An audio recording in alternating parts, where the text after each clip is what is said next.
Ist das das Bild, das wir machen? Ja, irgendwie schon. Wir machen ja nichts anderes. Ja, ihr hört doch. Wein trinken. Hört man es genug? Gabriel, the question is, who are you?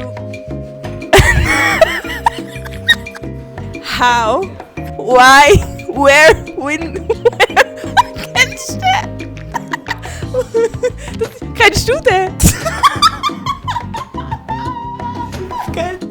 So genial. Serious question now. End of the funny business. What I find really interesting when I was coming here first was that this room and this space was really special to me. How did you get this place?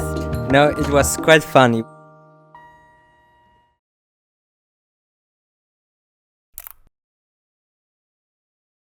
We started out in the garage of my childhood home, Lucian and I, and it was very tight, very cramped.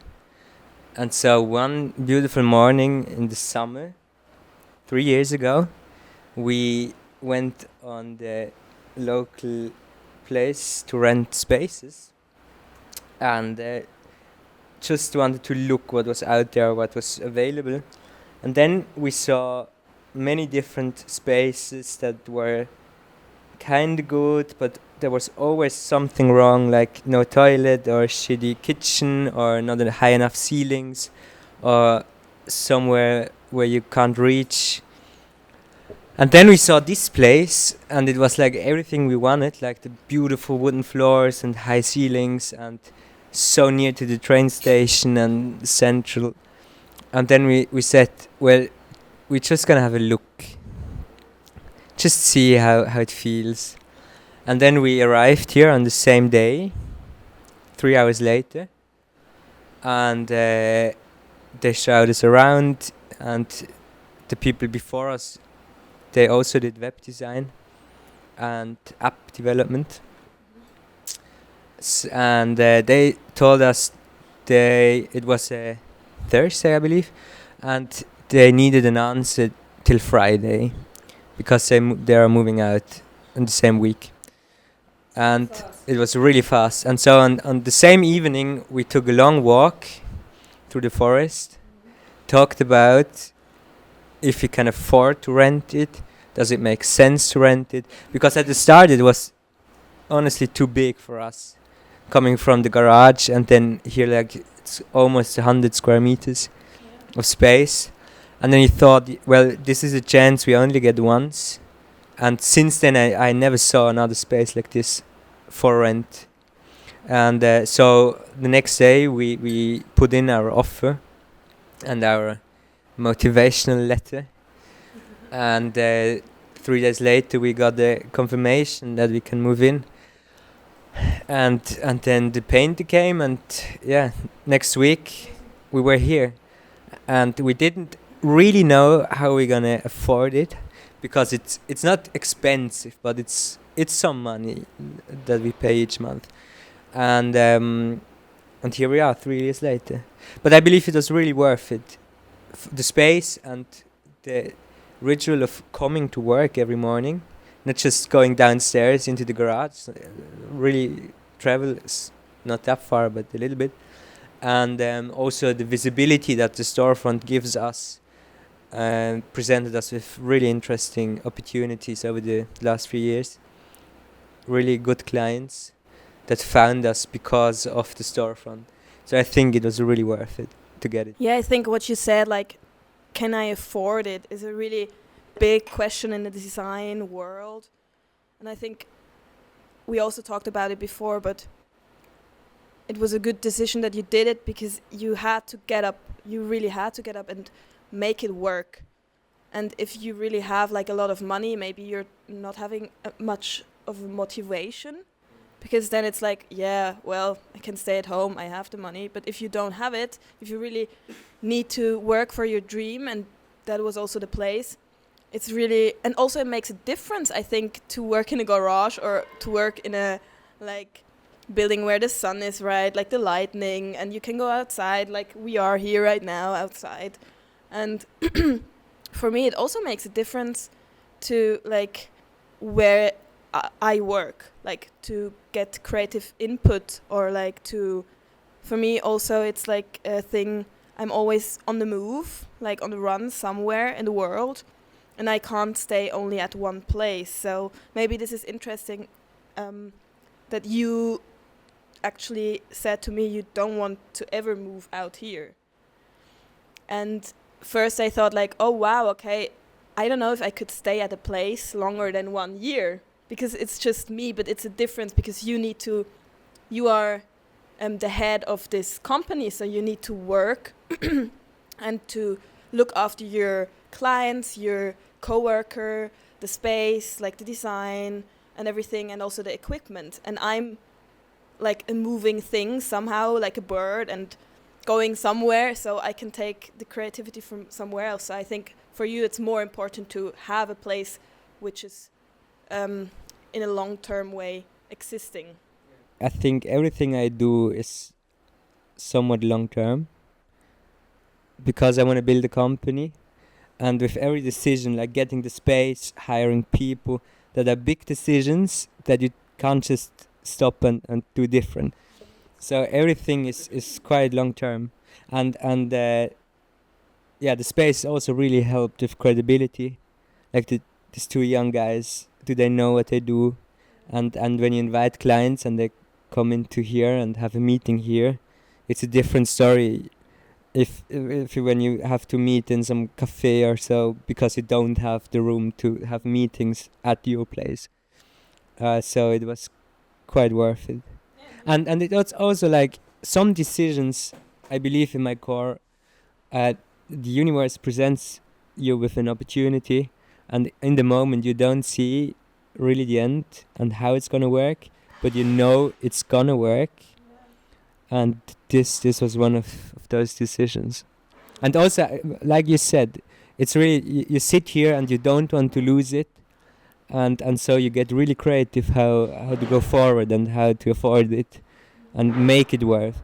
For example, at the beginning we started to rent out our meeting space, just to get some extra income to afford the rent here. For me, here is a place where I can truly like deep dive into my work, and I actually always feel like every day like, oh, I actually want to come here and just work on my project on the computer. And this is a really good achievement that you that you build a space where other people feel comfortable. And as you said, like for your clients, it makes a difference to go to a coffee shop and there are a lot of people around, noises, other conversations, and you need to really talk about business, which is also private. And then here you have this space, and it's amazing, I truly believe. But as well, you said that you want to make some changes, no? Like I founded TERC with Lucian together. After Lucian left, almost a year I was pretty much alone in here. I thought about leaving the space because for me I need a desk and that's it. So much space I didn't use.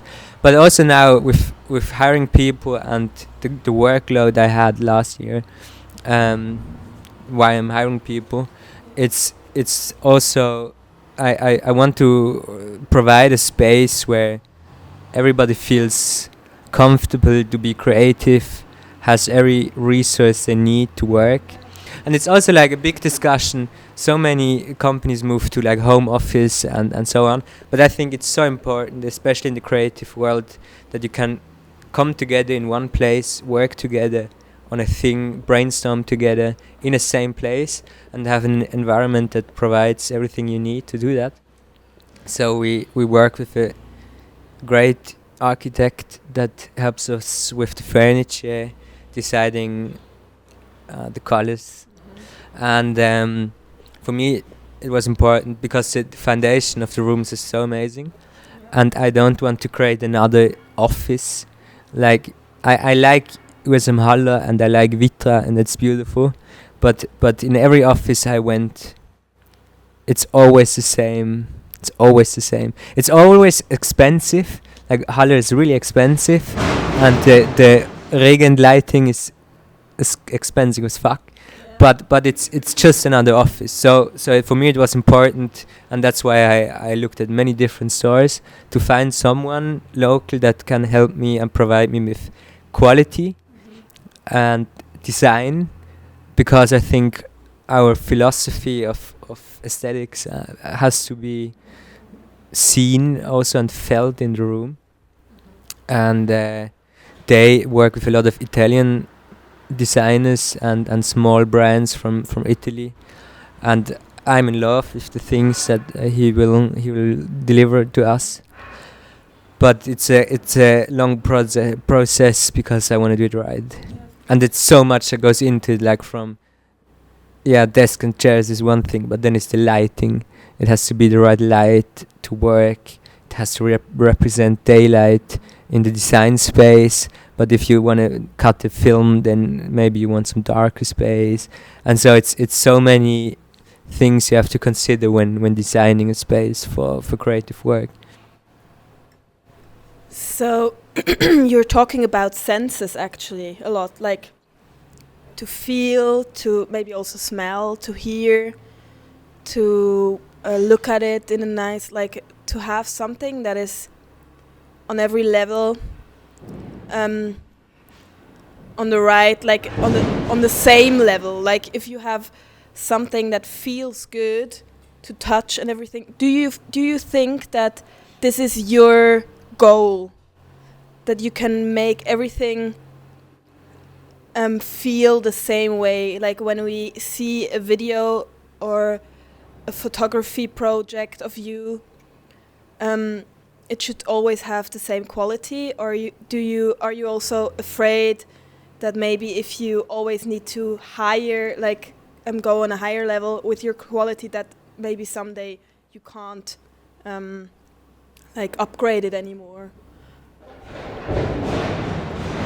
Well, I think that's the core of this company, is to provide like those experiences that you see, feel, hear, smell in every medium. So if it's digital or a store, or the whole branding and the experience and the touch, that was with the architect. I think he can sing you a song about it. How I'm always like feeling stuff, and I think texture is also so very important. It's not something you maybe will notice actively, but if you come to a meeting here and you sit down and it's comfortable and the surfaces is very smooth and nice, it gives you a feeling. You don't notice it actively, but the whole experience fits. Yeah, it's and there is nothing that bothers you. I think that's important, because that's a saying, like good design you don't notice, and then see the whole picture. Like from also we're working now on extending our own CI, our own corporate identity, into print things. Like how do we present our office, or how do we present the concept? How does it feel? What are the colors? How's the print quality? Not just some clear thing, plastic and some papers, but that you have the whole experience from the website. How you get communication with us, and so designing the whole process and everything that the customer interacts with is really important to me, and that's also what we want to do for our customers from the start to finish, providing those whole experience. Because if you look at marketing and where it's going, and how easy it has become to found a company, and especially with digital products, and there are more and more people selling stuff. So how do you build the loyalty that people will buy from you? How do you build that community? And that's a feeling. It's going more into, like in the past generations, it was important that you have humor and you have a story. But now in our Instagram generation, it gets all about the vibe. It's the vibes. And so how do you create a brand that vibes with their core base? That's the question we ask ourselves with every project.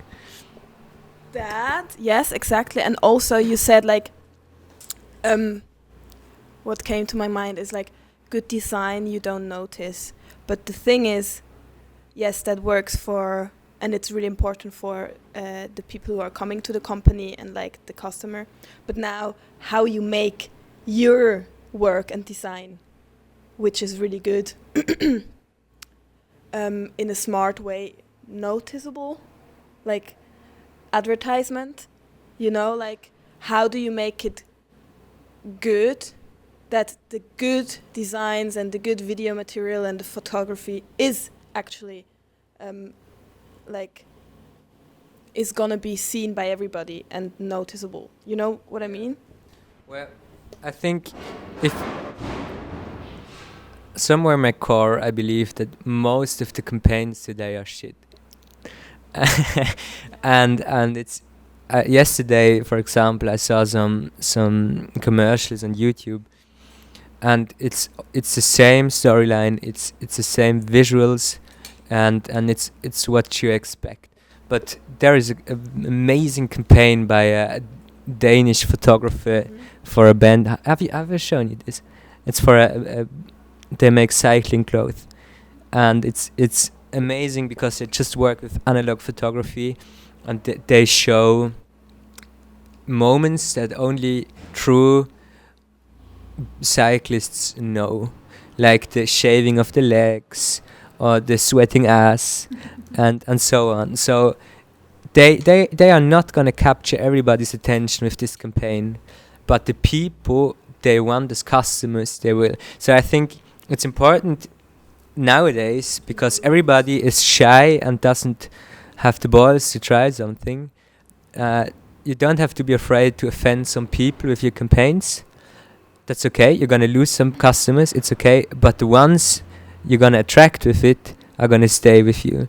And loyal customers are the best customers you're going to have, because finding new customers is hard as fuck and expensive.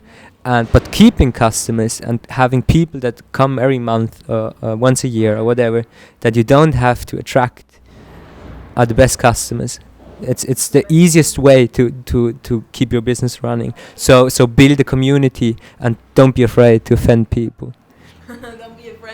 Don't be afraid to offend people. But then you say you need to know your audience. Yeah. So, and also you need to know a lot about psychology then, because I believe like it's not easy to learn that, because nobody tells you in the creative like areas to go to a psychological school to learn how to talk with people and to be charming and to like not in a like bad way, but like, or like in a manipulative way, but to really go to a point where you analyze who is interested in your artwork. And my next question would be like, do you believe that you know your audience yet, or is it still like in the process? My audience of this company? Well, in the case of our customers, I think it's always best to start and analyze yourself and recognize your patterns, and then you can apply this scheme to other people. But for example, if you have a customer that needs a branding, we don't start with what kind of fonts do you like and what colors and so on. We start with a huge dossier and ask 1,000 questions about what the product really is, what the problem that it solves really is, not the features. I don't care if it's waterproof. I don't care about those kind of features. I want to know what the real problem is that it's solving. For example, we don't provide photography or design. We provide new customers. We provide time for our clients. That's the problem we are solving. They don't have the knowledge or the time to do it themselves, so they come to us. So that's what we're providing. So my focus for TERC is to provide customers with the most easy experience they can have, and for example in communications, so they don't have to waste a lot of time, and that makes them happy. So, and the same principle goes for our customers. Figure out what they're really solving, what the problem is that they are solving, and then define a stereotype or a person that represents your dream customer, and then leave everybody behind. Just focus on those core customers. And because it doesn't work if you want to sell to everybody. There are few products you can, for example, toilet paper. Everybody needs it, and then your customer is just a human. But in most cases, figure out exactly who your dream customer is and focus on them, and forget the rest. And maybe there are some people that will jump ship, but if you try to reach everybody in one campaign, you're gonna reach nobody. So it's just wasting money. You want to be friends with everybody. It doesn't work. You can do different campaigns for different audiences, but don't try to fit everybody in one. It doesn't work. You just waste money. And it's so generic. Like, you see so many campaigns that are so generic because they want to reach everybody, and nobody cares because they're so flat and so generic. It doesn't attract you. It's also a thing I was recognizing when I started my music career, and I was actually starting it in Ireland when I was 17 in a small pub, and a teacher of mine, I was doing an internship there to learn English and just get to know Ireland a little bit more, and he was hearing me sing. And so he was like, "Yeah, Hannah, come on the stage," with his husky tone. And I was like, okay. There are 5 old people with their Guinness, and I stand there and was singing Dua Lipa. I don't give a fuck, boy, I don't give a fuck. And they were all like, "Wow, that's so cool, it's so modern." They never heard of Dua Lipa because, they were really old. And I recognized that when I came back and I was singing my own songs, which I started to produce. And I actually already sang in front of a lot more people, in the Humbug here in Basel, and also on some events at the HGK FNW and the university, or the University for Fashion, Art and Design. And so I recognized when I came back, I really sang for these people, and the outcome was way more precious than when I was singing in front of a lot of people which were not really listening to what I was singing, and they were talking afterwards with me and wanted to support me, and they were just 10 old dudes, but they were all bringing their instruments with them and were starting to play with me. And that reminded me of what you said. For me, when I see a poster, a small thing which really catches my eye, I ask myself, why did it catch my eye? And then, this is for me. It's I don't know, it's not for everybody, but I specifically saw it because of this color and also because of the singing part, the microphone, which was in this poster, for example. And then I want to get to know what is behind it, who did it. And you're right, I don't see a lot of advertisement or art, or also you can listen to music everywhere.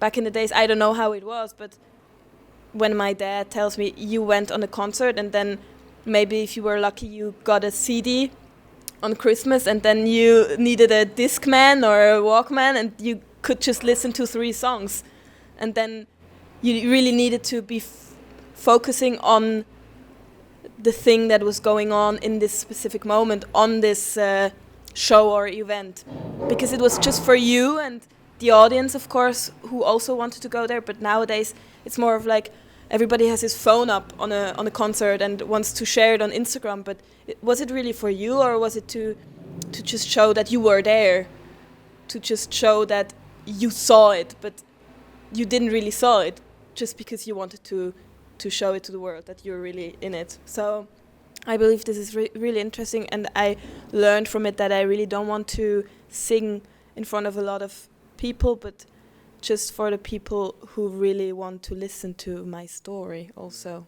And then I can also give back something from myself, and they give me a lot as well.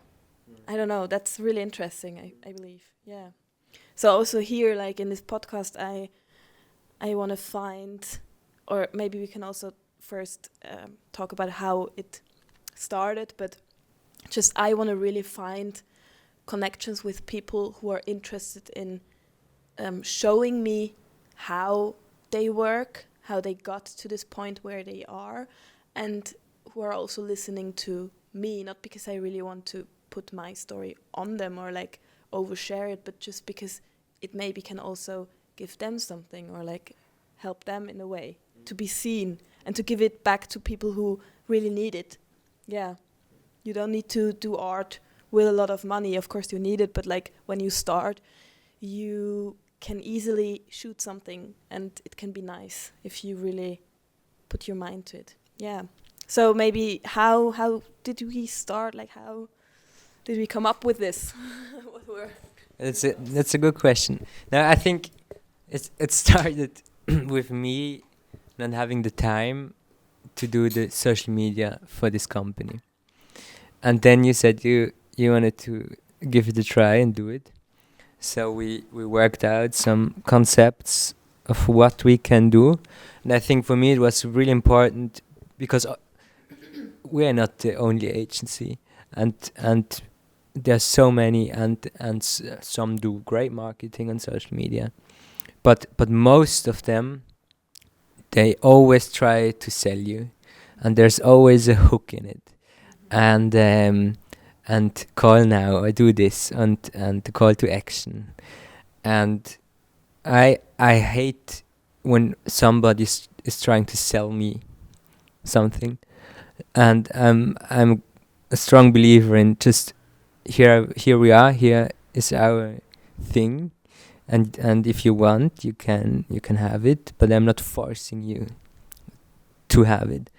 And so for me it was important when developing a concept for our social media that it's not just a second website where we just post the same stuff and it's just a portfolio like on the website, and also it's not this cheap marketing of just trying to sell our souls and so what's left is providing some value to somebody that finds it interesting. And I think we found a good concept to provide that value, one for the audience, but also maybe shed some light on great artists, great stories, on knowledge that maybe will get lost if we don't capture it now. And I think that's nice because we help everybody, and for us, if as a company, I think it's a good image to have. It's like very open. That's also like in our corporate identity is we want to be near our customers and integrate ourselves into their companies, and so we can do our best work and not just be a third party somewhere and they give us money and then we do something and then they never hear from us. We wanna be part of their success, and I think that concept of this podcast fits that philosophy really well, and I think also if you think about the future, like today in our end stage capitalism, what's the next thing, and what do we have to do to keep society running? I think it's exactly that, working together locally and support each other, and also like I don't have to milk you. If I help you, I believe that at some point you will help me, and or it comes from three corners, but it will come back to me, and I think that's part of the future. and this is one way to support and show the work of interesting people. And I'm very fascinated by you and the creative power and your energy and your many facets you bring to the table, like writing a book, making music, building an amazing website for yourself, doing fashion, singing, whatever. And I think you're the right person. Also, you can really connect with people, which helps. That's very helpful. And I think you can talk to a lot of people and make them comfortable so they can share their story and their thoughts in a good environment. Thank you so much for the compliment. I will keep that. And I will take it. No, it's really, you said a lot now, and I think it's really good, because I thought about like how people back like 300 or 400 years ago also exchanged stuff. Like they on a market or something, if you give a chicken, then they give you I don't know, some bread, exactly. And as you said, like still we are in a world where money is the highest crown, but to have a mindset that it's coming back to you somehow, maybe not from the same people, but still somehow it comes back to you, is really good. And I also believe that if you invest in something, that it will work out somehow, maybe not in the ways that you expected it to work out, but still it will. And I am also really excited on this journey, because for me, like the things you said about me, I can really do it here. And before, a lot of people were just like, do just one thing, please. Just like, do one thing, Hannah, please. Just maybe music, but then don't do the other stuff around it, or like concentrate on one thing. And I always was like, oh, is it wrong to do it in that way? And is it too much? Am I too much? But that's a really good quality that you have, that you can see people and their talents and put them together, and that makes you a really good leader also, or head person of this company, to find this small city. Like you build a small city now, and you will find the baker, and you will find the sewer who will make the clothes, and then you will find also the one who's gonna put the trash away, like, you know. And that's something which, and you're not like arrogant, and that's so rare, that you are also one of this, like one person of this how you say, moving city. I just call it like this now in my head. It's like abstract, but you're not putting yourself on a table and saying like, you need to do that and you need to do that. And also you have so many good ideas that you want to make it nice. And as well, like the website, it's so worked out that you can really see and feel and smell it from far away.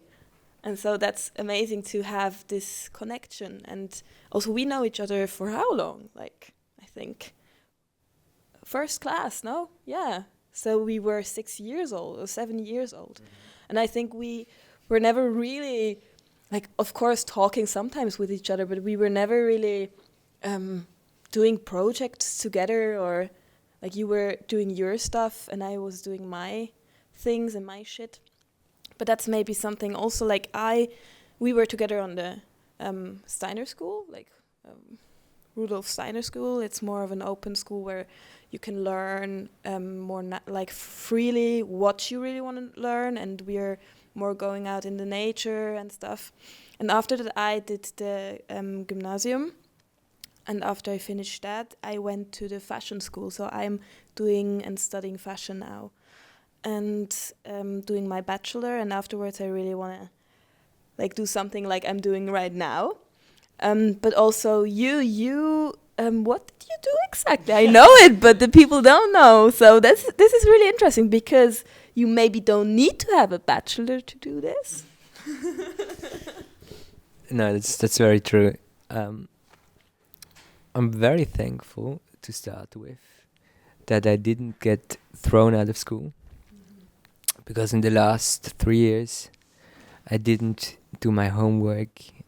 I sometimes didn't show up because I didn't see why, and I was focused on making projects, doing some films and stuff. And also in that period I got my first paid work, and the realization that somebody's paying me to do the things I like was deadly for my school career. and so I left school to pursue this, and took a year where I did some work, some photography work and some video and some websites, and also took some time to figure out, because I knew if I'm gonna pursue this, because that's like I like design, I like filming, and I like all the parts of it, but I'm not a designer.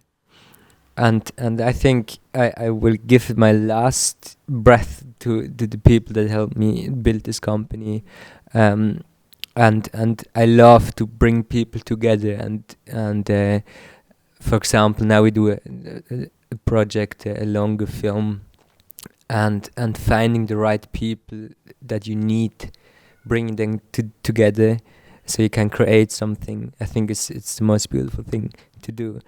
And so in that year I took some time to really figure out how to build a company, and what should the core value of this company be, and why should this company exist, because as I said, there are many creative agencies and people out there, so why do we need another one? And yeah, wrote the whole book about it with some graphs and made the business plan, did my civil service, and then started here, and with the goal to build a great team that can do this greater vision for our clients. I think it's I love it to see people working on the same thing together. And also, like you said, I don't believe I need, if I hire people and just tell them what to do, I can just do it myself, because then I'm 10 times faster, because I have the vision, so I will do it right. And how long do I need until you understand the vision I have? Yeah.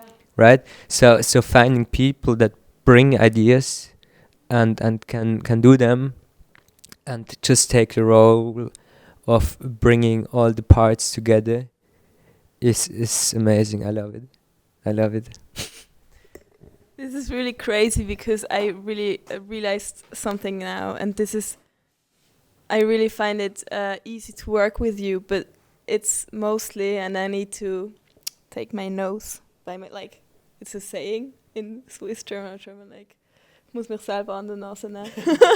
Need to take myself on the nose. Now, like, I need to point the finger on me, like, I can work with people really fast, and also, like, I don't know how you say, like, coexist next to somebody. But if I have a vision, sometimes it's really difficult for me to step aside and say, like, okay, we do it your way, if I feel like I really want to put out my vision. And I recognize that right now, like, it's true. All the time when I say something, you're just like, yeah, maybe we can do it a little bit different, but it's really good, let's do it.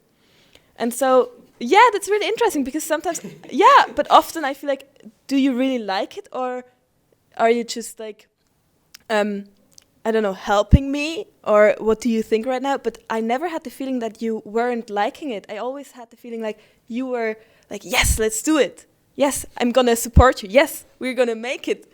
And this is something I think is a really, really a rare quality, because I think I couldn't do it. I really couldn't do it, because I would like be like, no, these chairs are shitty and I don't want to have this table and you're just like, yeah, we can do the black one. Yeah, I thought about it too. So you know what I mean? And also that you providing me a small kit to, like, a small kit. Take a child. I take a child with me, go to London, and he or she needs to hold the camera for me. You provide me a film kit to go and to just do it, and you're supporting me. And that's also a thing which we're gonna do. We're not only gonna shoot here in Switzerland, even if I also believe like local quality, like local people are really need to be supported as well. But we thought it's also really interesting to go a little bit around the world, and that's the reason why I'm also going to London to talk with some people, or Amsterdam, or which country might come up to us. And what I'm really excited about, or excited for, is to just go on this journey and try it out. We don't know how it's going to be, but we will find it out. And also to not make, like we talked about it, our goal is not to make money from it, but to learn or bring people together, or like help other people learn something from us or from other people who are burning for creativity. Yeah, that's what I believe. And we are cold now, I think. Yeah, freezing. It's really cold here. The sun is setting. It's -2 degrees or something, but we are here for you, chic, petite chic, and depressed, stressed, but still well dressed. Depressed, well dressed. No, we're not depressed. But I'm really looking forward to it, and I think we said everything that needed to be said. And if you have some last words for our beautiful first intro, you can say it. Wie lang ist das jetzt? Well, I'm really excited. I don't know exactly what's waiting for us, but I think it's gonna be good, as always, when we work together.